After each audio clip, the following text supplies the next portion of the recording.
Hello, and thank you for tuning in to the Keto Answers podcast. I'm your host, Dr. Anthony Gustin, and this week joining me is Dr. Shawn Baker. Shawn is an MD, and he's someone who is kind of the godfather of the carnivore diet currently.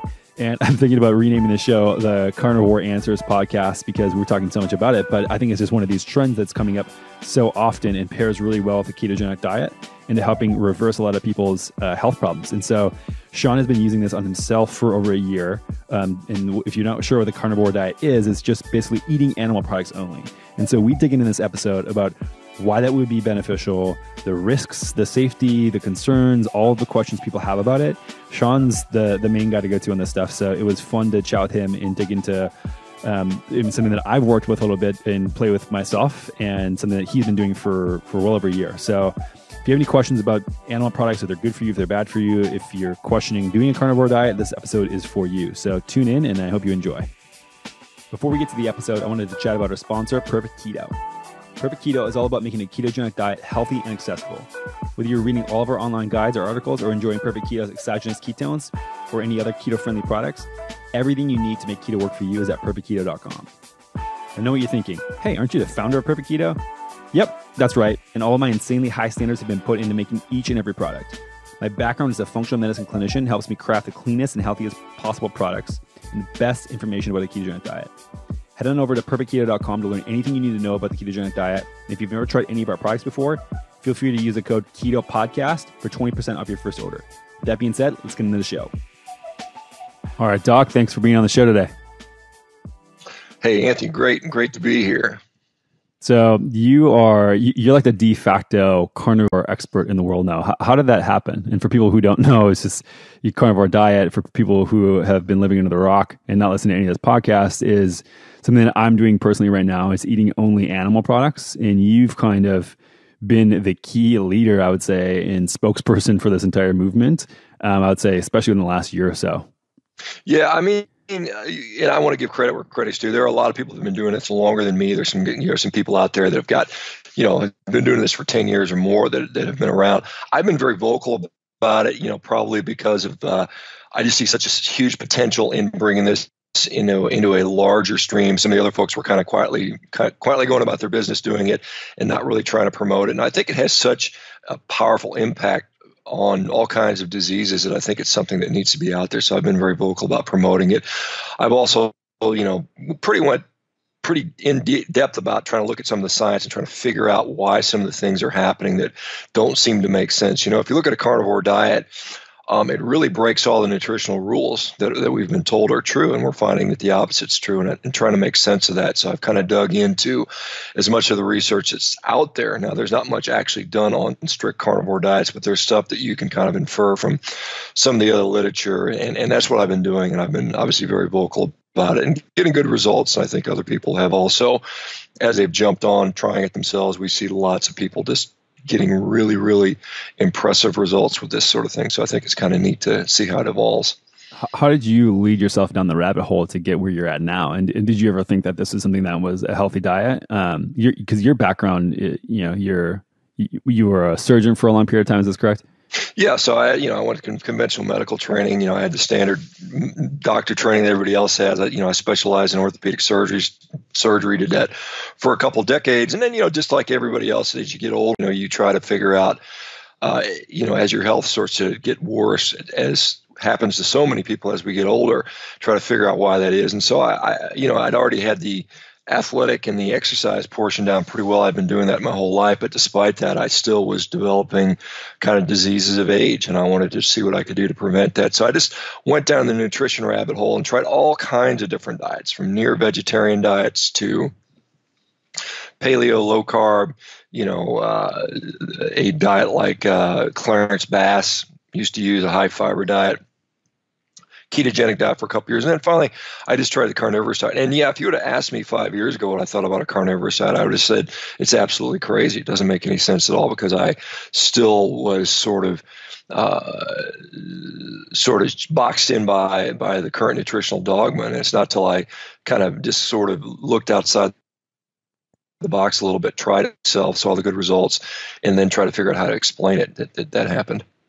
How did you feel in these different stages? So you went from kind of a vegetarian approach to a paleo approach to a keto approach. Did you notice benefits at each of these stages compared to where you were at the starting point before? Yeah, I mean, so if you and part of it has to do with, kind of athletics, because when I started, I was still heavily involved in strength sports, Highland Games. I was, a pretty big guy. I was close to 300 pounds, but most of it was muscle, but I still had a little more extra body fat than I probably needed. But you had to be big like that to compete in that sort of sport. I was even considered small by a lot of the standards there, because a lot of the guys are 350 pounds, 6'9", and stuff like that. So some big guys, but and so I went on this. The first thing I did was, well, I'm going to do what everybody else always tells you to do: cut calories and exercise more and eat low fat. And I did that, and sure enough, through quite a bit of discipline and effort and a lot of exercise, I was able to drop about 50 pounds in about 3 months. I got leaner. I did feel better, but at the same time, I was constantly hungry and just kind of irritable. And then losing that much weight, you're going to lose some strength, and that inevitably happened. And I just found it wasn't sustainable for me long term. It's not that it doesn't work and people don't make it work, but I think from trying to make that sort of diet, low fat, low calorie, caloric restriction, being in a deficit long periods of time, is just not very sustainable. And anybody would agree with that. And so I just needed more food, and I needed specifically more animal nutrition. I felt that I was lacking that because I was eating very little of it. And then as I went into a paleo diet, I maintained my level of leanness. My strength came up a bit, and I felt quite a bit better. And then I just kind of continued reading the research, and then I felt that going on a ketogenic helped me with some health issues, like things like joint pain. I think there's pretty good evidence now that we're seeing that joint pain, in a lot of cases, arthritis, tendonitis, and some of those things, is related to diet. And so cutting certain things out of the diet and perhaps adding certain things into the diet can help with that. And that's what I experienced. And then just when I went on a carnivorous diet, I just found that was the way I felt the best, the way I performed the best. It's allowed me to become stronger and remain very lean. And, all those things that we often attribute to aging, like, achy joints or skin issues or digestion and stuff like that, those all things went away. And I thought that was just very, very interesting. What made you want to do it in the first place? Was it to get a little bit more performance? Because I know that you're still a competitive athlete now.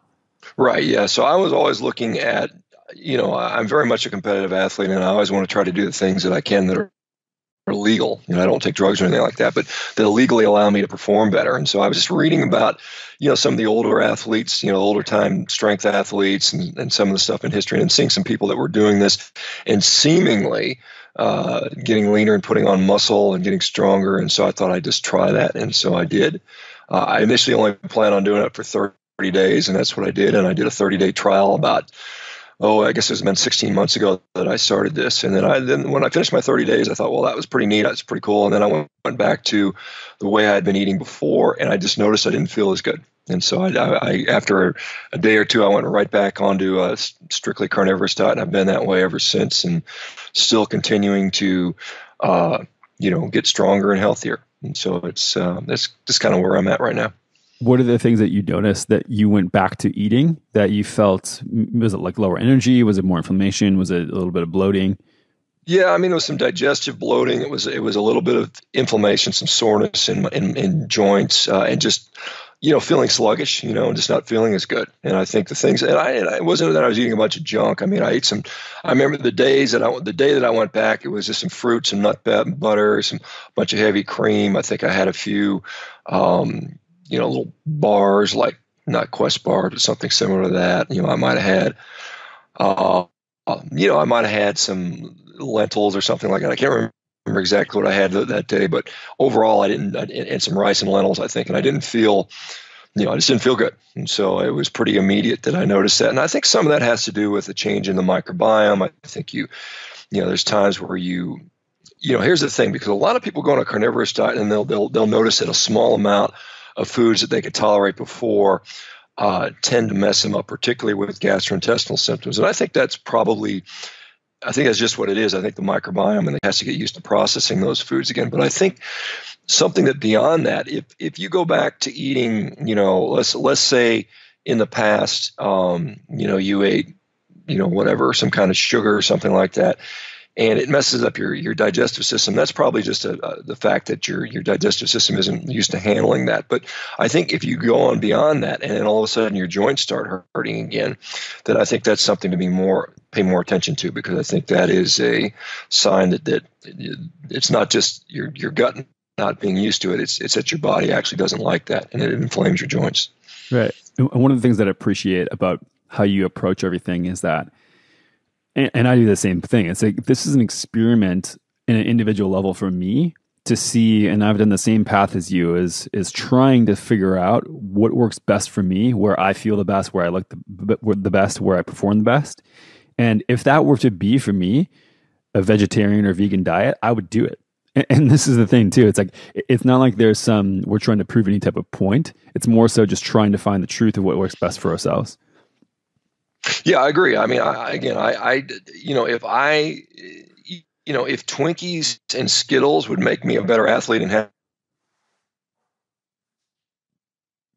to ask me, I wish burger was a health food. I said, I wish it was too, because it tastes pretty good, but Unfortunately it's not. And yeah, there's no, if I thought that a bunch of Brussels sprouts and spinach to my diet would make me better, I would do that. The problem is I've already done that. I've done that before, and I'm better off now. And so I think that's the bottom line. It's not some sort of dogmatic clinging to an ideology. It's just what's working for you health wise. And I think that if you want to call that being dogmatic, that you want to have the best health that you can, then so be it. But I think that's the only consideration here. It's not because some of the other diets, particularly veganism, is tied into things like animal welfare and environmental concerns. And it's not about that. It's purely about, health and performance. Right. And I don't think that either of us are saying either that every single person needs to do this, but I think it's one of these diets where there's really no downside to trying it to see how you respond. And I think everybody's going to have an individual response due to their microbiome and due to environmental factors. But it's such an easy thing to implement versus, I mean, like some of the things that you've noticed in yourself versus with thousands of other people saying the benefits that they get. It's at least worth trying, in my opinion, to see what your change in an individual level would be. Yeah, I agree. I mean, I think, again, and for many people, it's just a very good elimination diet. A lot of people, again, there's really two different populations. I think there's people that are sick and unhealthy, and they often a huge part in putting chronic diseases we see, and that's ubiquitous. Most of what we see out there these days is this chronic disease, and scratching their head or get it.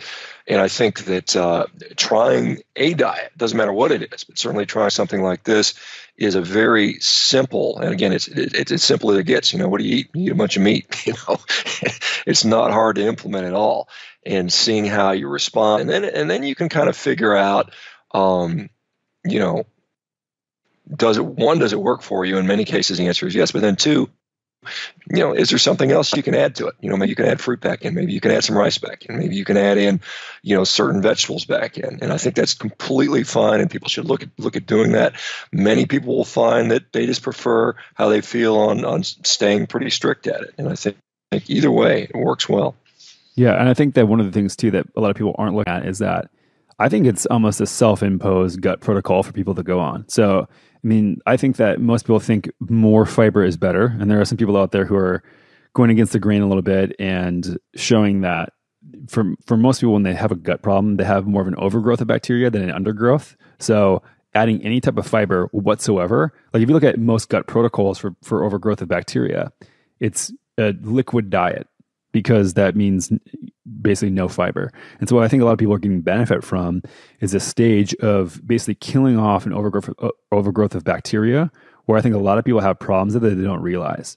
And so you're basically restricting fiber entirely and killing off all this stuff and allowing your body to get back to a normal state and providing with structure and foods with protein and fat that actually build up your tissues. Yeah, I mean, we have this argument that fiber is completely essential to our gut microbiome. We sort of overlook the fact that, if we look at infants, I mean, most infants that are breastfed, and particularly traditionally, many kids they're breastfed for a couple of years before they have any fiber in their diet, and it's not like their microbiome is dying. What usually happens when you add fiber to those kids, initially with that, they get colic and they get gassy, and that's a problem for them. And so, again, I think that's just one human example where you can say that fiber is not necessary in that particular instance. I mean, some people will say that oligosaccharides sort of mimic fiber. I don't know that I really buy that. Fiber can be irritating for a lot of people. It is, indigestible. We don't have the capacity to break it down. We can have, bacteria that can ferment that stuff, and you can get a little bit of short chain fatty acids out of it. But yeah, I agree that the fact that sometimes subtraction is better than addition, rather than, having all these bacteria and then trying to probiotics in there and continuing to feed the bad bacteria. It might be just eliminate the stuff, let those things die off, and what naturally is supposed to be there stays there. Yeah, one of the things too that I think that people don't realize is that you don't really get much from vegetables or any plant matter that you can't get from animal products. And so when we look at things, people think that a carnivorous diet is a nutrient deficient diet. Can you just explain some of the myths and misconceptions here? Yeah, well, I mean, the obvious thing to say is, well, there's all these people that are doing it that are doing just fine, so they're not getting nutrient deficiency. And then you have to explain that. And when people try to explain that in the terms of things like the recommended daily allowances, we have to sort of realize how those things were developed. And those things were developed basically in the 1940s as an attempt to figure out what to feed soldiers in World War II. And, they looked at population deficiency studies, and they found out that populations eating X amount of nutrient would get a deficiency if it, at a certain level. But the problem with that is the populations they study are all these people eating a high grain-based, high carbohydrate-based diet. And we know metabolically, biochemically, that grains and carbohydrates in particular require different nutrients than diets that don't have that. So the reference ranges are completely skewed. They're not applicable. And so you can't say you don't get enough vitamin C because meat has a very small amount.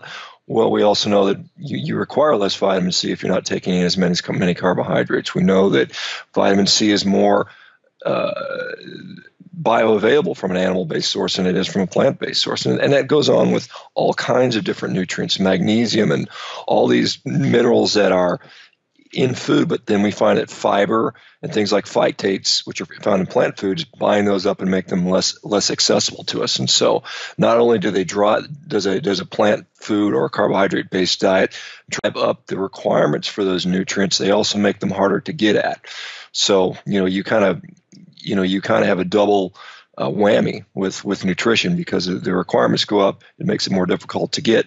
When you're eating just a meat-based diet, the requirements go down, and then the nutrients are more of a bioavailable. Right, and I think that one of the things here that people don't realize, that humans are animals, and we are comprised of certain types of structures. And eating animal products is the best way to build another animal. There's no doubt about that. And so if you look at whether your cells are made of, whether your DNA is made of, it's made of fat and protein, which is what you get from eating animal products. You don't get any building blocks, any structure from eating plants. Like, yes, there are some proteins, there are some amino acids, there are some fats to some degree, but the availability of you to be able to use that without any conversion steps is very, very limited, eating plants just versus eating the exact material that you're already made of.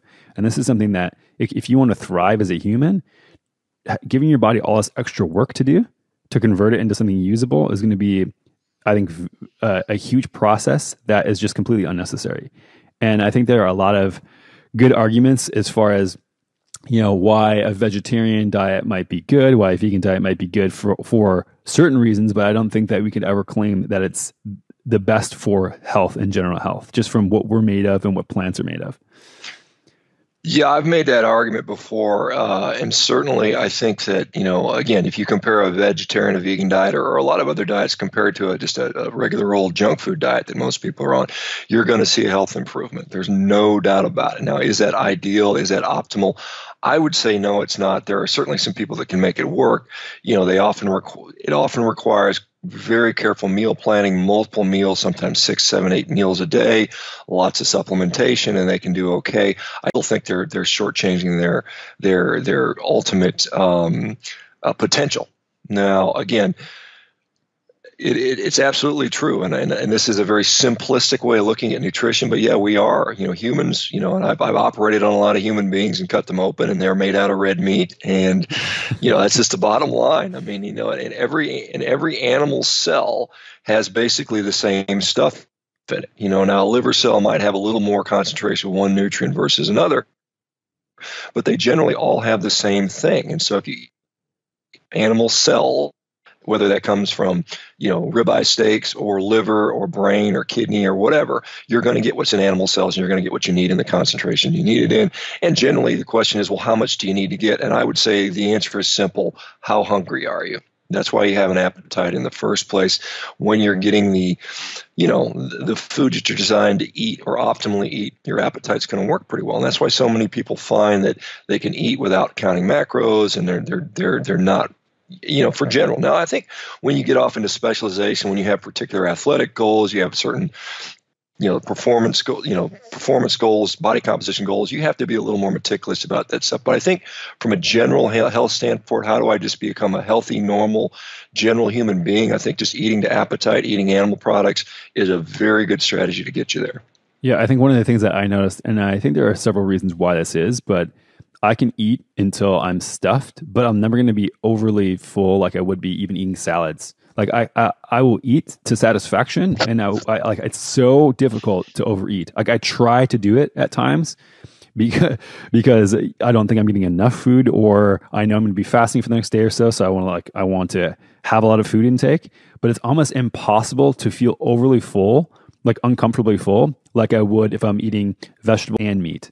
Have you experienced this at all either? Yeah, I mean, it is difficult, and it's kind of interesting you bring it up, because I am currently trying to put on some sizes. I'm trying to hit some powerlifting numbers, and I'm literally eating beyond what I would normally eat appetite-wise, and it's not very pleasant. I mean, I'm literally sitting here, for me, I'll eat, and I eat quite a bit. I'm 250 pounds or so I'm a big guy, and I'm pretty active. So I'll go through about 4 pounds of steak a day every day, and that's pretty much keeps me happy, satisfied, and at a very lean and stable body weight. To go beyond that, I've got to push that. I'm trying to get in about 6 pounds a day, and it's become a chore, and it's not as pleasant. And it's just because I want to push the envelope from an athletic standpoint. But I think, it's very difficult to overeat to try and intentionally gain weight on this sort of thing. I think it keeps you at a healthy, lean weight normally. And so, it's a struggle. I'm literally, hopefully I'll get to where I need to be body weight wise pretty quickly, and then I can get back to maintenance, because it's a job. Yeah. And one of the things too, I think, is just about the hyperpalatability we have with most foods now, and just eating so many different foods in a meal. It makes it so simple to just be like, okay, I'm eating this one thing. And if you eat one thing, your hunger is going to regulate itself pretty closely to what you need.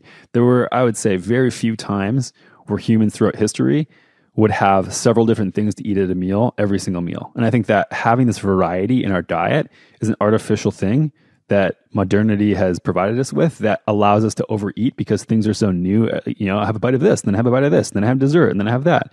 And it makes it so easy to overeat. Whereas if you have just one signal from one food, I think you get full at a really normal rate. I think I was overeating a lot before. I mean, not a ridiculous amount. I was still like a ketogenic type of diet in whole foods. But I think transitioning to this, my body has been able to kind of regulate a little bit closer to, I think, just real food, eating one type of food. And so even if I go back, I'm almost thinking of, okay, if I'm going to start eating vegetables, maybe I'll just have broccoli, or just have this and see what my body feels like. And so like it can get bored with the food instead of stuffing it with all this variety. Yeah, absolutely. The variety we have, we go in the grocery store and there's literally 10,000 items to choose from. That is absolutely a modern artifice. We didn't have that, even a couple hundred years ago. I mean, most people ate, basically the same 4 or 5 things day in and day out. And, if we go back, farther than that, say we go back to the invention of agriculture, maybe 20,000 years ago. I mean, there wasn't much on the menu. I mean, people ate the same thing day in and day out for their whole lives. And, there's sort of debate on how long those folks lived. That's always been confused with, average population studies. Those are actuarial data. Doesn't account the account that takes into account infant mortality stuff. And so we certainly know there's evidence that there are people who lived pre-agriculture that lived actually a pretty long life, and they, from their fossil evidence, show that their bones were in good shape. They had stronger muscle attachments. They were taller, bigger, larger brain vaults, probably larger brains. And it's pretty clear that they ate a lot of animal products. I mean, there's some good radioisotope data from Europe, from again pre-agricultural time, that shows that the humans were as carnivorous or more carnivorous than animals like wolves. When we compare the bones side to side, so they were eating a very meat-heavy diet. And I would argue that particularly during the time of year, it's only now that we can get strawberries in January if you live in the northern hemisphere, or whatever. Those things that's never happened before. We didn't have 31 flavors of ice cream and 25 flavors of potato chips and 75 different soft drinks to choose from. I mean, for most of mankind's history, it's been, meat, water, and maybe you could scrounge up a few plants. You might get a little bit of starch, a little bit of fruit and nuts here and there. But for the most part, I think meat was where the nutrition was, and I think that's what people knew, and that's what they sought out. Yeah, one of the things I want to touch back on that you mentioned briefly before was that we don't have appropriate RDAs or even lab reference ranges when you take blood work. And I know this is something we're trying to figure out, and you're doing a really good job at spearheading this. But even on a ketogenic diet, there's this big problem that people try to extrapolate laboratory reference ranges of generally sick people onto somebody who's doing something that's just not well researched. And so you might have, for instance, a lower demand. Let's say you get a thyroid panel and your T3 is decreased a little bit. Well, maybe we don't need as much thyroid hormone when we're on a ketogenic diet. And I think that there's going to be a lot of things like this that come up with, for instance, a carnivore diet, that it's hard to extrapolate and live within reference ranges that are made for people who go to the doctor because they're sick on a traditional American diet. I know you've chatted recently with Rob Wolf about kind of this problem. Is there anything that you've learned since then about maybe reference ranges and how they can differ with a carnivore diet, and what you've seen with people that you've worked with? Yeah, I mean, absolutely. I mean, again, the reference ranges, again, they were determined largely, a lot of those in the 1960s, 1970s, as some of the assays came out, and they looked at people on high carbohydrate diets. And so those reference ranges absolutely likely do not apply equally to all people on all different diets. And I think we have to come to terms with that fact and not call it pathology. We have to, because so many people, I know thyroid is a good example. I'll use the example of insulin, for instance. Most people would argue that keeping your level of insulin down is a good thing, which means the insulin receptor is more sensitive. We talk about insulin sensitivity being a good thing. And I think that is a general across the board thing. I think the more sensitive our receptors are, whether they're thyroid receptors, insulin receptors, leptin receptors, testosterone receptors, estrogen receptors, the more sensitive they are, the better that is, and the less hormone that needs to be created to support that, I think eventually is a good thing. No one is telling us that you got to crank up the amount of insulin you need. No one says more insulin equals better. A lot of cases they say, well, that's going to burn out the pancreas. And so I think it's a different way of thinking about stuff. I think we have to sort of take off our blinders and say that, hey, there's more things going on here. And I've seen that with all kinds of different data. Cholesterol is another example of this stuff, where we see that people on a ketogenic, low carb, carnivorous diet, their LDL cholesterol will go up, but everything else looks wonderful. I mean, their inflammation markers will be down, their insulin sensitivity will be very good, their triglyceride HDL ratio will be very good, and more importantly, they feel great. They're leaner. All of their mental health is better, their digestion's better, their joints are better. Every aspect about their health is better, and we have one marker that's sort of an outlier, and you have to ask, is that marker actually valid in this situation? I would argue it's probably not. And I think that's the case with a number of these things. And that's the problem we have, is there's no sophistication and there's no thoughtfulness when it comes to these lab values. It's just everybody tries to make it very black and white, and patients buy into that, and physicians don't see past it. They don't have very much good training how to sort of really dig deep in this stuff. And a lot of it's just that the modern healthcare system is set up so, I mean, you got, 10, 15 minutes at most to see a patient, and you got to get a lot of stuff done, and half of it is just filling out paperwork. And so you don't have time to really look into this stuff. So everybody's put into this little algorithm, and not everybody fits in that algorithm. And so I think the low carb population, people that are out there being these outliers like myself and some of these other carnivores, are at least raising some questions. And I think they should be raised. Right. And one of the things that you mentioned too, that I think should be really driven home, is the fact that it's not all, like, health is not about a lab marker. And when I was testing a lot of people, when I was still in my day-to-day clinic, we would run these full panels and treat a lot of things, and they would feel subjectively incredible, the best that they've ever felt in their lives. But like you said, maybe LDL was a little high. Otherwise, everything else the inflammation was clear. Their gut health had returned to normal. Everything was amazing, but their LDL was a little high. Okay, so then they go talk to their primary care physician, and they want to put them on a statin and have them go back to a high carb diet to help fix that LDL number. And I think that what's important for people to realize, that you are more than your lab markers.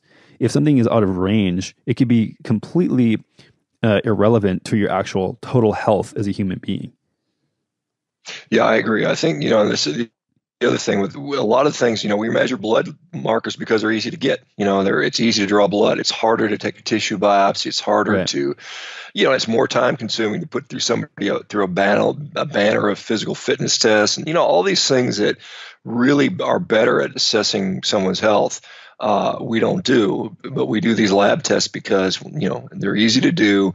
And, and often there's a drug that treats that. And I think, unfortunately, there's some of that going as well, that we have a medical system that's educated by pharmaceutical companies. And so we have all these just associations. And again, the things with those labs is you probably have found that they can change in a matter of a couple of days. Your numbers can go up and down dramatically over a few days period, and all kinds of things impact that: how much sleep you got, what you ate the last few days, how much exercise you've had. So putting our faith in just one little number is, to me, I think is just a bad strategy. Right. And so for people who want to learn more about the ridiculous variance, for instance, in a lipid panel, they can check out Dave Feldman's work. I even did so I just order my own blood work whenever I can get it really cheap. And I did what's called the Feldman protocol of basically eating in excess, basically a ketogenic diet rich in saturated fat versus fasting. And those numbers can vary wildly from 2 days, 3 days, 4 days, or day to day. And so this is something that he's documented several times. I've done it myself and confirmed it. Your lab values are so dynamic. Your body is a dynamic system. And so taking a snapshot and judging what's going to happen with your health in the future and what you want to do and things, I think is very short-sighted. Yeah, and I actually met with Dave a couple of days ago in Las Vegas, and we talked very much about that stuff. And I think it's, there's a lot more dynamic just besides cholesterol, but that's a very important point. He's shown that he could change his LDL cholesterol 100 points in a matter of a week, and that's a huge difference. 100 points. Your doctor one day he would say, "Oh, you're doing great," and then a week later he says, "Oh my gosh, you're going to die." So it's just almost it's if it wasn't so sad, it would almost be funny, and right. It's what Dave has shown is that basically cholesterol is trafficked around in response to overall sort of energy status in the body and how full you are, basically. And it has about a 3 or 4 day cycle. And he's shown that in the vast majority of people that do this, they can drop their total LDL cholesterol by 30% in a matter of, just a matter of 3 or 4 days. So what are some of the other big myths about, for instance, consuming a massive amount of animal products that you've probably had to shoot down every day since you've been vocal about this? Like, for instance, meat causes cancer. Can you just address the nature of this argument? Yeah, so I'll start with that one. There's a lot of them out there. So meat causes cancer. Again, that's something the World Health Organization put out in late 2016, I believe. And we look at what that was based on. They largely, almost exclusively, based that on epidemiologic studies. And it showed basically a relative risk of about 18% with processed meat. And we got to look at what that actually means, and this is, again, particular just to colon cancer. So if the normal incidence of colon cancer is around 5%, you have a lifetime chance of about 5% of getting colon cancer. If you add meat to your diet based on these epidemiologic studies, it may go up to 6%. So it adds 1% risk, absolute risk on there, which is very minimal overall. But that presumes that the epidemiology is completely reliable. What we do know about epidemiology is, when they include people in those studies that eat meat, those are typically people that are eating the French fries, the Cokes, and the hamburger buns with their meat. And so we don't know if it's the meat or if it's the French fries fried in vegetable oils, the sugary drinks, or any of that stuff that goes with that. And so they never really do a great job of separating that stuff out. And even if you believe it to be true that it is a meat, it's only a 1% absolute difference. And now, beyond that, all they did was they of all the thousands of studies they looked at, they could only find 3 or 4 animal studies that supported that, and they had a whole bunch of animal studies that refute that show that no, it doesn't happen. There's actually studies on rats eating bacon where they saw that rats fed bacon had less incidence of cancer than those guys eating chicken. And so it's a very bad set of data that is based on epidemiology.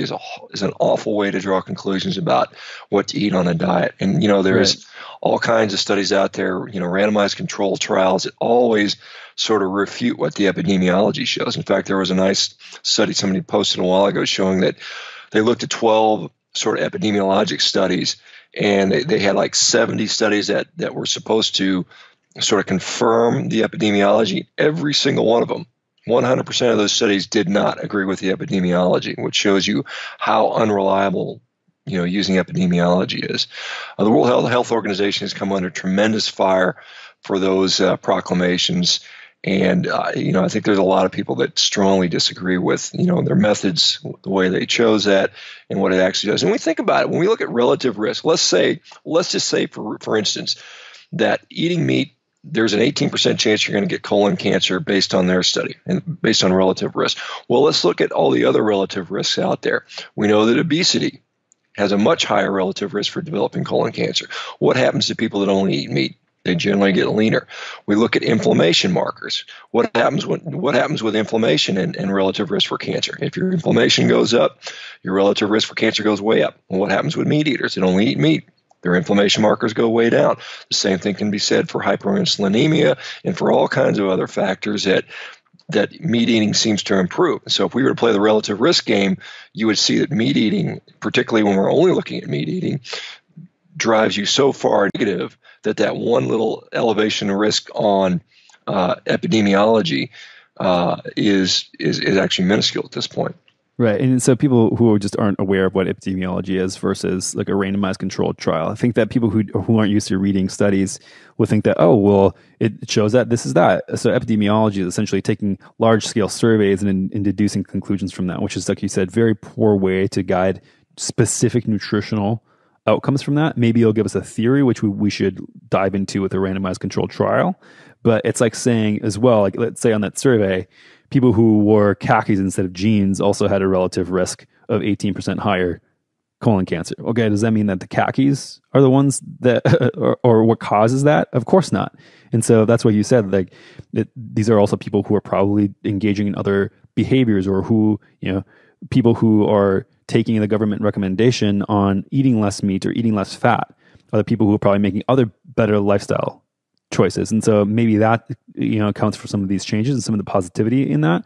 But yes, I don't think we can make specific nutritional guideline recommendations, especially placing foods like animal products in, aren't they classified as a carcinogen? No? Yeah, they've classified processed meat as a class 1 carcinogen and red meat as a class 2 carcinogen, which means probable. Again, that again, that's very based on just really, really bad science. And a lot of people have pointed that out. And I think that, it does need to have some randomized controlled trials. We need to, what needs to be done is we need to look at people that only eat meat, like myself and some of the other people on a carnivorous diet, and see what happens to their, lab markers and compare them to a standard American diet. And I think that's that's something that's done, and compare them to other diets. And I think that is how we best sort of show whether or not meat is actually harmful or not. And I would argue, based on what I've seen in now thousands of people, where their blood pressure is improving, their markers of disease like insulin are getting better, their triglyceride HDL ratio is getting better, their C-reactive protein levels are all getting better. All of those things are associated with cancer, and yet all of those things get better when you go on a meat-only diet. So another one that I think that people have a hard time with, and me, I'm posting all over Instagram now as well about the carnivore experiment that I'm on, and I'm getting blasted with all these things saying how could I ever kill an animal, and then it's not ethical to kill an animal. And so, I mean, I'm sure you have a point of view on this as well, but I mean, I don't think that either of us are ever for supporting a system that has animals locked in cages and walking around their own feces and jammed together. Like, that's not what this is about. That's to say that every way of eating an animal is of that. I mean, there's a lot of other alternatives to that. For instance, the farm where I get the ranch up here north of Austin, where I get all of my meat from, they either catch wild boar or raise a cow to have a much better life than it would in the wild. I mean, this is one of the things, like, an animal is going to die and has a life cycle, no matter if you like it or not. And this is the stark reality of it, is that things live and things die. Animals do that, and we're going to do that. And that's just the way it is. So if you look at that from an ability for us to keep an animal safe and well nurtured through its whole life, and then for that life cycle to then nurture us, I mean, I don't think you can argue that, especially when you look at sheer numbers of, if you plow through a field and harvest, let's say, a bunch of wheat, how many crop kills that you're going to be having. I mean, I don't think the size of the animal determines the value of its life either. So if you have thousands of rabbits and snakes and things like that get killed through harvesting a monocrop, I think that you've done calculations where you're actually causing more death eating a vegan or vegetarian diet than in an animal-based diet. Can you just speak on this just briefly? Well, I think, again, it's not all black and white. Certainly. And, any sort of food you eat, any existence you have on the planet, whether it's food or consumable goods, whether driving a car, having a computer, having furniture, is going to have an impact on the environment. There's no doubt about it. Just you being alive is causing a stress on the planet. So there's no getting around that. Now, you can argue and sort of put your flag in the ground and saying this is unacceptable, and it's going to be something that I feel passionately about. But that's not very realistic, and it's a little bit hypocritical. Sure, yeah, there's something called the sentience quotient, where how many animals get killed. It is 10 rabbits getting killed less harmful than one cow being killed. I mean, that's for someone to debate. I don't know the answer to that. I would say that no matter what you eat, eating for you being alive is causing some sort of other creature to die, whether it's a plant, whether it's an animal, whether it's a bacteria. It's circle of life stuff. It's simplistic, but as far as how animals are treated, and we have this sort of, this is a thing that people don't challenge. The vegan sort of propaganda army tells us that every animal that makes it to the supermarket has had some horrible existence, has been locked in a pen, has been beaten every day by its owner and killed in a horrific way.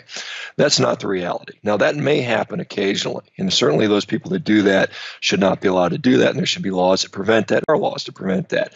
And I would certainly say, with regard to cattle in particular, cattle spend 80% of their life on pasture, roaming around, regardless of how they're finished. Now, the ones that go for grain finishing are going to spend 20% of their lives in what's considered a confined feeding operation. And so, but that doesn't mean they're stuck together. They can't move. They walk in and out freely. They just have a place where they centrally gather and eat. If you look at most of the grain finishing places, 93% of them in the U.S. have less than 1,000 head of cattle. So it's not the situation where you have hundreds of thousands of cattle shoved in on each other.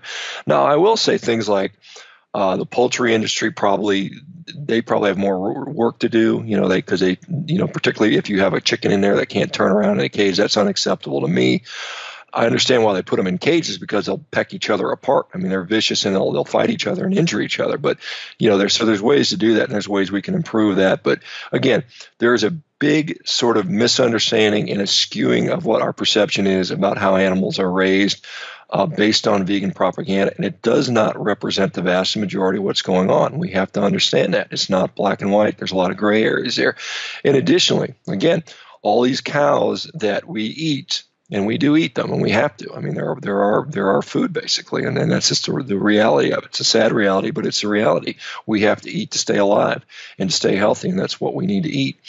But if you look at a cow in the wild or another ruminant animal in the wild, most of their infants do not make it to adulthood. Most of them are killed by predators, and it's not a very nice death. And most of them are killed at a very young age in infancy. That's why they have larger numbers of those animals are produced, is because most of them get killed. And it's just the way it is. And the fact that our farmers and ranchers protect those animals, they care for them, they look out for their welfare.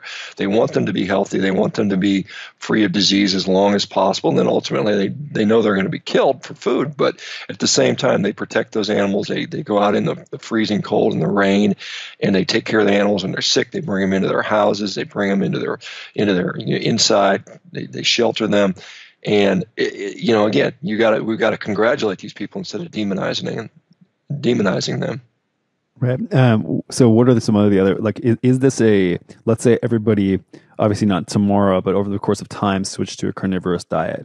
Is this a scalable approach? Because this is a lot of backlash too, where people think, oh, this is a pie in the sky idea, and that this would ruin the planet because we'd have to raise so many animals for people. Have you done the math, or have you known of anybody to do the math on scalability of this as an applicable approach to nutrition? Right. Well, I mean, what I do personally is not what the world would do. I mean, I'm obviously an athlete pushing the extremes. I'm a big guy. I'm eating a lot more than most people eat of any food. It doesn't matter what diet I'm going to eat more than the average person, right?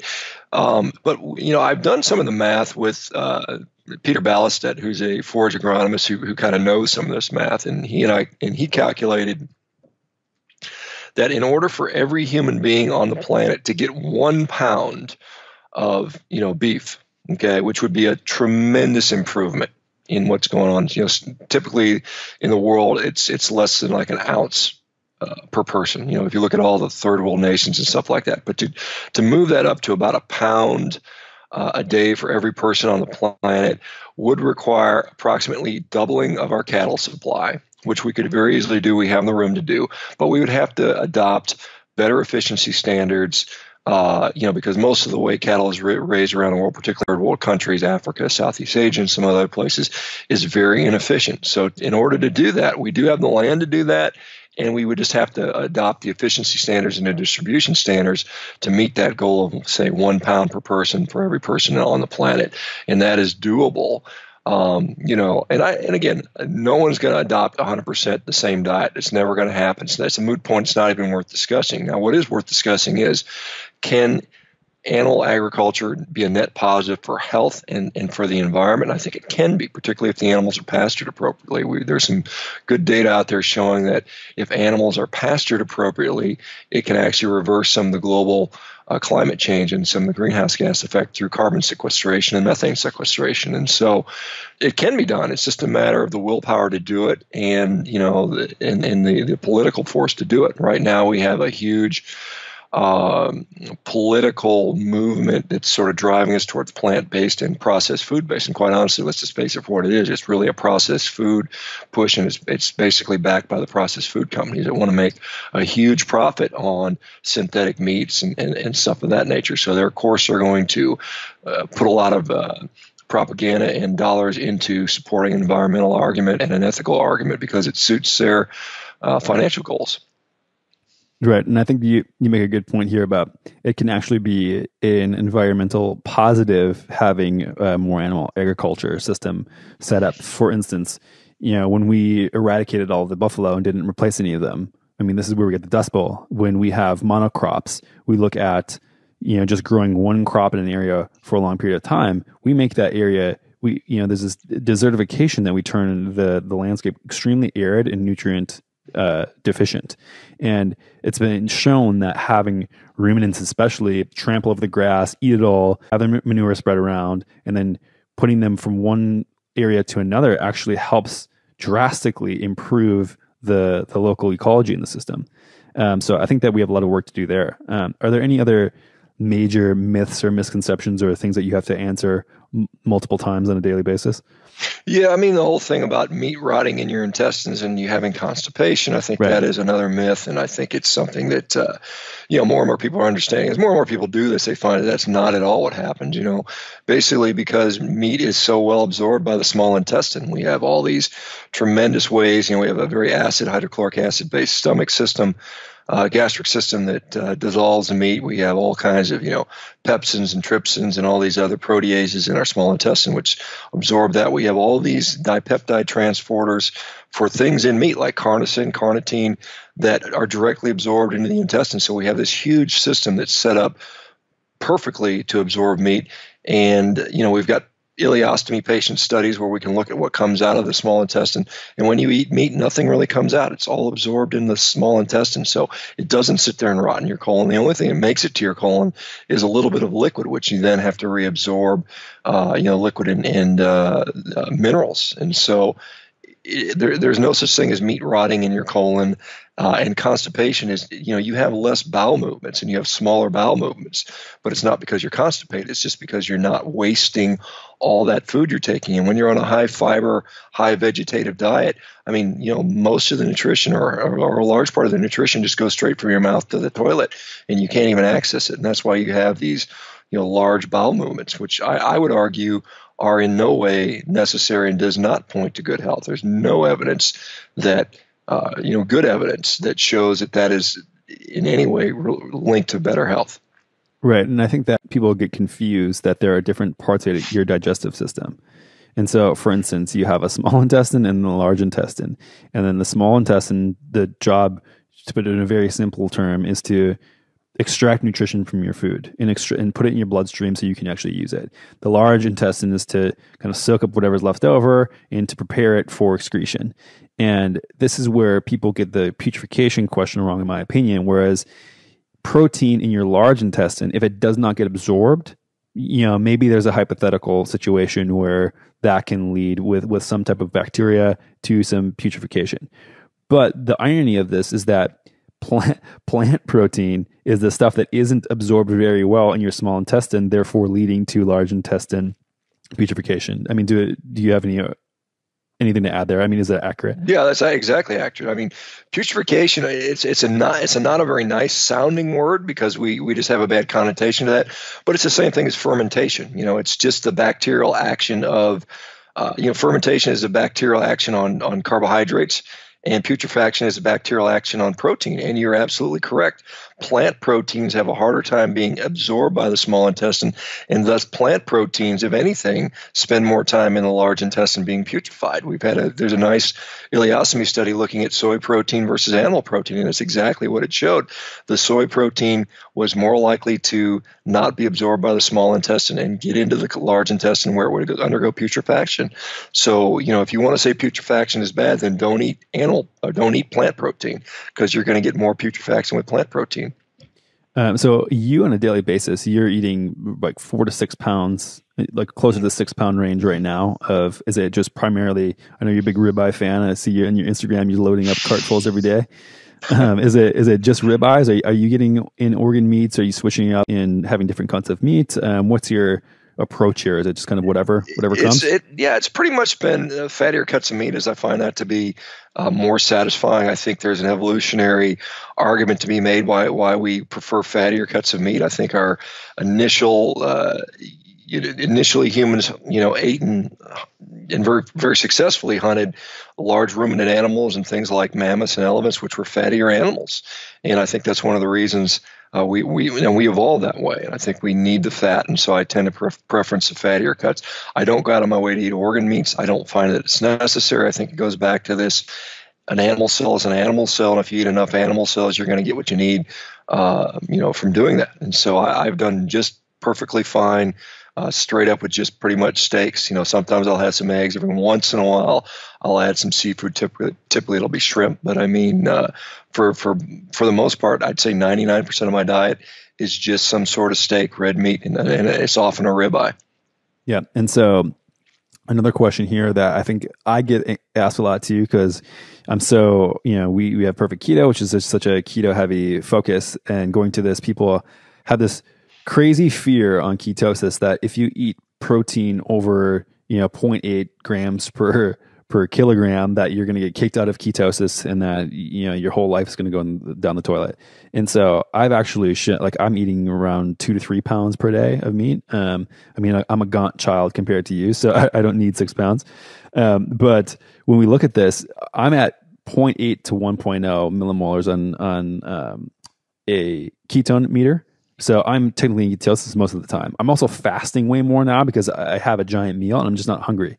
And so people who are worried about this, I think that they think that gluconeogenesis is something that just will happen no matter what if you go over a certain protein threshold that is set per individual. And I just don't think that's true. And I think that I'm proving that to be true. I mean, I'm getting 100 between probably 150 and 180 grams of protein minimum on a day, and I'm still in ketosis. Have you experienced this yourself? I've never been one to measure my own ketones. I've seen a lot of numbers on people, and many of them stay in ketosis on what would seem to be a fairly heavy amount of protein. I do think that gluconeogenesis, it's mostly a demand-driven process, and I think, for instance, because my blood glucose tends to run a little bit higher just because of all the glycolytic activity I do, and I think I require that. But going from 4 pounds of meat a day, which is something like 400 grams, to 6 pounds, which is 600 grams, has had no impact on my blood sugar. My blood sugar stays about the same as it is. So if it were purely eating too much protein equals more blood sugar, then I would expect a significant rise in my blood sugar based on those numbers, just the pure amount of volume of protein I'm eating. So that doesn't seem to make sense. And I would say that, certainly, ultimately, the goal of any diet or eating strategy is to, make you healthier, and whether that's done through body composition or whatever else you want to use, whatever metric you want to use to determine you're healthy, whether it's the way you feel, the way you perform, the way your joints feel, that is the ultimate goal. And it's not, let's always keep our blood ketones above 0.5, because I think that, again, that's one of those artificial things that can change. We know that some people get more efficient at utilizing ketones, particularly in athletics. We know that, production plus excretion plus utilization are going to give you some number. And so it's also fairly dynamic. And so I think too many people get hung up on, eating to hit a blood value rather than eating for health. And I think you have to sort of distance yourself from this hyper managing certain blood values, which we don't fully understand yet. I mean, even the guys that are experts in ketosis will tell you that there are things we don't know. And I think we have to keep that in the back of our mind. Yeah, I think that there's no award, at least that I'm aware of the highest ketone level for the longest period of time. Yeah, I mean, there's some people that think so, and it's like they're bragging by showing their ketone meter, and I'm just like, well, that's great, but what does that really mean? And I'm not sure. I don't know that anyone knows, and I'm the first person to say I don't know it all. There's a lot of things we don't know, and but it's fun to learn about that. But ultimately, again, you got to keep the ultimate goal, and the ultimate goal is human health. And I don't think you define that by a blood ketone level or an LDL level. Right. And one of the things, too, that I always mention is nutrient density of food. And you look at a nutrient density chart, and the reason why I think it's interesting that you say you don't really, you don't go out of your way to eat organ meat. And so I think that, if you look at a scale, organ meat's at the highest, very clearly, of nutrient density. Then very closely afterwards is just animal protein and animal products in general. And then way below that, spices and herbs, and then below that, vegetables, and then below that, nuts and seeds, and then fruit, and then most carbohydrate rich foods like grains. And so I think that, for most people, eating a 10 to 20% animal product diet might need to for sure add in some organ meat to balance that spectrum out a little bit. But because you're up in having 100% of your nutrition at that higher end of that phase, I'm assuming that you're not going to need as much of that organ meat as somebody who, let's say, I think that if like second to carnivore would probably be if you had to choose like a vegan or vegetarian diet plus organ meat, if you're going to balance out nutrition as much as possible. So it's kind of an interesting fact that you're probably getting way more nutrition than most other people, counterintuitive to what people think about how nutrition is assimilated. And I think that you actually, we were chatting before that we were recording today, how you're in hot water about your association of nutrients you get and how that might affect mental status. You just want to dive in about how you've been attacked about that?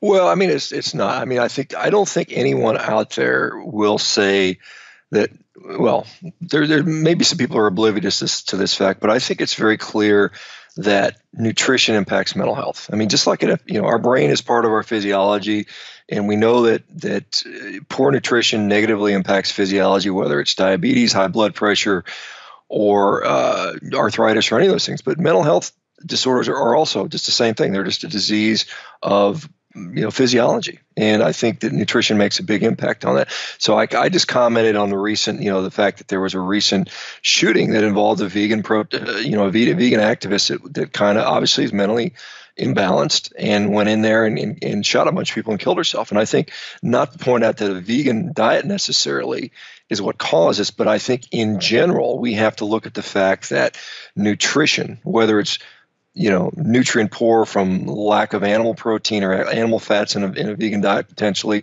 or a standard American junk food diet that's also tries to be a low fat diet that's just full of garbage. I mean, those things impact our mental health tremendously. And some people were upset that I posted that and saying, "Hey, look, we need to look at nutrition." If they would have said this person was a carnivore and killed all these people, I would say the same thing. We need to look at nutrition as it impacts mental health. The fact that the headline showed a dietary strategy, and if the person went off the deep end, shows to me, no matter what the diet is, diet plays a role in mental health, and we need to recognize that. And because it always degenerates into the same old thing, it's a gun control argument. Whether you're pro or con, that is irrelevant. When it comes to mental health, because it's all in the end point, whoever's pulling that trigger is somebody who has a mental health issue, and we need to figure out what's driving those mental health issues. And some people will say it's the antidepressants.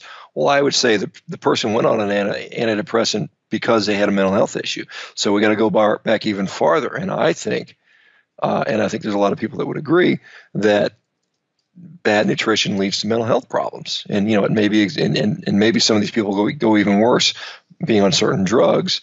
But at bottom line, the core sort of root cause, in my view, again, it goes back to nutrition. Yeah, I mean, and that's why I've dedicated my life to doing what I'm doing as well, because I think nutrition is so fundamental to every other pillar of health, and that you're never going to have good materials to have good brain chemistry if you eat things that your brain, if you don't eat things that your brain needs. Where do you think that the carnivore diet goes next, as far as next 2 years, do you think it becomes more popular? Do you think there is certain people who kind of break it down and do it for certain goals? What is your anticipation? I think that, I suspect it'll continue to get more and more popular. You see it spreading over throughout social media, and we're seeing, more and more people. I think it's going to go more mainstream. I know there are some pretty high level athletes that are starting to take this on, and particularly if they have success, it will continue to sort of take root in that community. I think hopefully there will be some formal study that gets done on this stuff, because I think, again, there are some really neat sort of situations where people with things like autoimmune diseases, things like Crohn's disease, ulcerative colitis, rheumatoid arthritis, psoriasis, eczema, those things go away. And I think that is extremely intriguing, and I think it deserves study. I know the group out of Hungary, Paleomedicina, is doing some formalized study on this, but hopefully that'll, they're considered renegades and kind of sort of considered pariahs in the medical community there. But at the same time, I think eventually this is going to catch on as more healthcare providers like yourself, myself, and others start to utilize this, that there's going to be hopefully some bona fide study that goes into this stuff, particularly, for patients that sit there with these horrible, horrible crippling diseases that their doctors can't figure out. And it could be just as simple as, hey, let's eliminate, some plants out of your diet and see how you do. And, I think there's, hopefully enough physicians out there that are willing to do that, and enough patients that are willing to at least try it for a period of time. But I think I don't think it'll go anywhere but expand and get more popular over time. Yeah. And I mean, again, anybody could do it. It's like, if you don't feel good after a month, you can stop at any time. There's no obligation to continue it if you don't feel well. And so, that's why I always suggest people, if they're interested in it, just to try it out. I feel phenomenal, probably the same as you felt after, I think this is my 4th week, and probably the highest consistent energy levels that I've had throughout my entire life. I'm not hungry. I don't think about food, and I just feel on fire the entire day. And that's what I want. And that's how I want to feel. So who knows what that looks like for me in the future. I'm going to experiment some more, but yeah, that's my short testimonial. Yeah. I think you're not alone. There's a lot of people saying that. Well, it's been a interesting discussion. Yeah. Well, thank you for continuing the discussion. I'm sure we'll have tons of questions on this podcast. So maybe we'll shoot some for you for another round too. I know you got to get out of here, but thanks for being on the show. And why don't you just let people where they can find you if they want to learn more about your Instagram. I think you put a lot of good concepts up there about studies that come out and everything supporting this way of eating. Yeah. So Instagram is Shawn SHAWN Baker BAKER 1967. I'm still fairly active on Twitter with SBakerMD. The website meatheals.com. So meatheals.com is a good reference. We have all kinds of people putting up their testimonials. And then I've got a little workout training program called Carnivore Training System.com as well. We're going to do a rowing program, as I've broken several rowing world records. So there's a rowing supplement to that people are excited about. And then I'm going to have a website, shawn-baker.com, coming out soon, where I'll try to put a little bit more of the scientific content down there and do some other stuff on that site. So those are the places where I'll be active in the near future. Well, thanks, Doc, for all you do. Hey, man, Anthony, it was great talking to you, and hopefully I'll get to meet you in person sometime. All right, buddy. We'll chat soon. Okay, take care. All right, everyone. Thanks for listening to another episode of the Keto Answers podcast. I hope you enjoyed it, but even if you didn't, I would love a review. Just go over to iTunes, wherever you listen to your podcast, and pop in a review so we can get found by more people, get better guests, and have the information that you need. So please go to iTunes, wherever you listen to your podcast, and leave us a review. And if you're new to keto, head on over to perfectketo.com/podcast and enter your email for all our top tips and guides on getting started with the ketogenic diet. Thanks, and we'll see you next time.